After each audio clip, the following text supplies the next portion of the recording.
আসসালামু আলাইকুম। সবাই বিভিন্নভাবে রোল বানায়। আমি পটেটো অমলেট রোল বানাবো।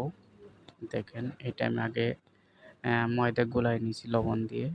তারপর তো দেখছেন ওটা পাতলা করে বানিয়ে নেওয়ার পরে তাওয়ার উপরে দেখছেন আমি যে মেরিনেট তৈরি করেছি আলু, ক্যাপসিকাম, বিভিন্ন ময় মসলা দিয়ে ওইটা একটা ভর্তা বানাইছি।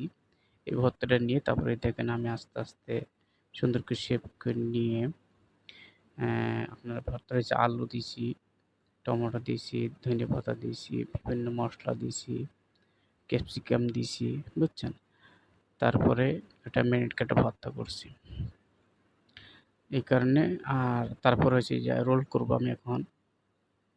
দেখেন সুন্দর করে ২ পাশই করে দিয়ে আস্তে, আস্তে তাওয়ার উপরে নিলে যে সে সুবিধা হয়, হ্যাঁ? তাওয়াটাকে তেল মাখায় নিয়ে তারপরে রুটিটা বানাবেন তাহলে দেখবেন সুন্দরভাবে উঠে যাবে। দেখেন আমি এখন আস্তে, আস্তে গোল করলাম। দেখেন সুন্দরভাবে শেপ হয়ে উঠে গেল।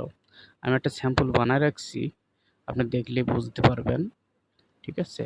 স্যাম্পলটা আমি এখন দেখাবো। এই যে আমার ৩ টা বানানো হয়েছে আর একটা কমপ্লিট করে রাখছি।